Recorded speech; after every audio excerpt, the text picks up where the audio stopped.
ભાવનગર જિલ્લામાં એક કિન્નર પોતાનું વાહન લઈને નીકળ્યા હતા અને આ દરમિયાન ટ્રાફિક પોલીસ કર્મચારી દ્વારા તેમને અટકાવવામાં આવ્યા। ત્યારબાદ તેમના પાસે લાયસન્સની માંગણી કરવામાં આવી। હવે કહેવાય રહ્યું છે કે આ કિન્નર પાસે લાયસન્સ નહોતું, તેને જ લઈને પછી જોવા જેવી થઈ।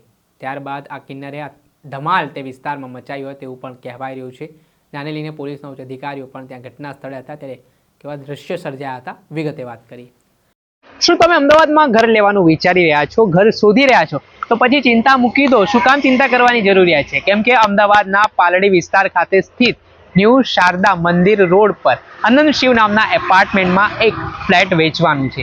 3 BHK આ ફ્લેટ છે, તેની અંદાજિત કિંમત 85 લાખ રૂપિયાની આસપાસ છે અને તમે એમાં પણ ચિંતા કરવાની જરૂરિયાત નથી। તમને ફૂલ્લી ફર્નિશ આ વસ્તુઓ મળવાની છે, એટલે અને કપડાં અને વાસણો લઈને સીધા તમને અહીંયા રહેવા માટે જવું છે। અને બીજી ખાસિયત હું આ ફ્લેટની બતાવવા માંગીશ કે આનંદ શિવ જે એપાર્ટમેન્ટ છે ત્યાંથી 50 મીટરના અંતરે ભીમનાથ મહાદેવનું મંદિર આવેલું છે। 50 મીટરની અંતરે શ્રેયાસ મેટ્રો સ્ટેશન પણ આવેલું છે। એટલું જ નહીં, ભીમનાથ મહાદેવ મંદિરની બાજુમાં જૈન મંદિર પણ આવેલું છે, એટલે તમે ધાર્મિક રીતે પણ જોડાયેલા હો, સાથે તમને હરવા ફરવાના શોખીન હો તો ખૂબ જ સુવર્ણ તક માનવામાં આવી રહી છે। એટલું જ નહીં, આ જે ફ્લેટની ખાસિયત એવી છે કે આમાં તમને 3 BHK ફ્લેટ તો મળશે, સાથે સાથે 60 વાર એક જગ્યા પણ છે તે આપવામાં આવશે। આજે જ આ સ્ક્રીન ઉપર દેખાઈ રહેલા નંબર ઉપર સંપર્ક કરીને વધુ વિગતો મેળવો। નમસ્કાર દર્શક મિત્રો, સ્કાયનેટ મીડિયામાં આપનું સ્વાગત છે। હું છું ફૈઝાન। સ્વાભાવિક છે, આપણે રસ્તા ઉપર નીકળતા હોય ને આપણે જોડે લાયસન્સ ના હોય તો પહેલાં તો આપણે વાહન જ ના ચલાવવું જોઈએ। અને જ્યારે કેટલાક કિસ્સાઓમાં જોઈએ છે આપણે કે લોકો લાયસન્સ વગર કે ડોક્યુમેન્ટ્સના અભાવે વાહનો લઈને નીકળતા હોય છે, ત્યારે પોલીસ છે તે ટ્રાફિકનું નિયમન કરાવતી હોય છે। એના દરમિયાન કેટલાક લોકોને પોલીસ દ્વારા અટકાવીને તેમને પાસે લાયસન્સ તેમજ અન્ય ડોક્યુમેન્ટ્સની પૂછપરછ પણ કરવામાં આવતી હોય છે। ત્યારે થોડાક દિવસ પહેલાં ભાવનગર જિલ્લામાં આવી જ રીતે કિન્નર છે તે એક્ટિવા લઈને નીકળ્યા હશે। તે દરમિયાન ભાવનગરના એક વિસ્તારમાં પોલીસ દ્વારા તેમને અટકાવવામાં આવે અને ત્યારબાદ એ કિન્નર પાસે લાયસન્સની માંગણી કરવામાં આવી। ત્યારબાદ કિન્નર પાસે લાયસન્સ ન હોવાની વિગતો હાલ કહેવાય રહી છે અને આ બાદ જોવા જેવી થઈ। પહેલાં તે દ્રશ્ય સામે આવ્યા છે અને દ્રશ્યમાં કિન્નર છે તે પોલીસ ઉપર આરોપ પણ કરતા દેખાઈ રહ્યા છે। પહેલાં તો સમગ્ર મામલો હતો।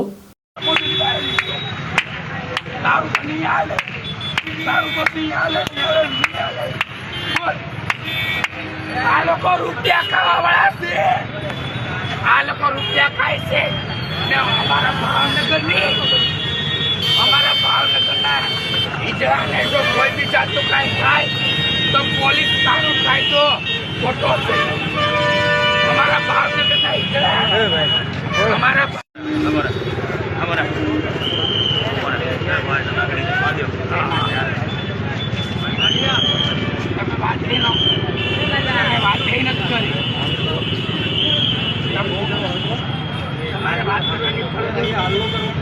ના ના એક ખાલી ફૂલ આવે બરાબર, તો એ સાહેબ વાત કરા તો સાહેબ વાત ન કરે તો સાહેબ મારી વાતો પગેલા તારો જવાના 2000 રૂપિયા માંગ્યા, 2000 માંગ્યા, 2000 નથી પૈસા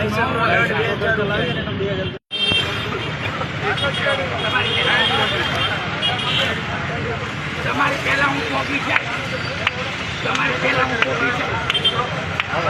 હાલ આ ભાવનગરથી એક વિડીયો સોશિયલ મીડિયા ઉપર ખૂબ વાયરલ થઈ રહ્યો છે અને જે વિડીયોમાં આપ જોઈ શકો છો કે કિન્નર દ્વારા પોલીસ ઉપર ગંભીર આરોપો કરવાની પણ શરૂઆત કરી હતી અને પોતે તેમણે નિયમ તોડ્યા હોય તે પ્રકારની વિગતો કહેવાય રહી છે। કેમ કે જે લાયસન્સ તે ખૂબ મહત્ત્વની વસ્તુ હોય છે જ્યારે તમે વાહન ચલાવતા હોય અને તે જ વસ્તુ તમારી જોડે નહોતી ત્યારે તેમણે આવી જ રીતે ધમાલ મચાવવાની શરૂઆત કરી હતી અને ત્યાં હાજર પોલીસ ઇન્સ્પેક્ટર સહિતના અધિકારીઓ પણ હતા અને તેમની સાથે પણ કિન્નરની ચર્ચા થઈ હતી અને પોલીસે પણ તેમના પાસેથી લાયસન્સની માંગણી કરી હતી। પરંતુ હાલ જે વિડીયો છે સોશિયલ મીડિયા ઉપર ખૂબ વાયરલ પણ થઈ રહ્યો છે।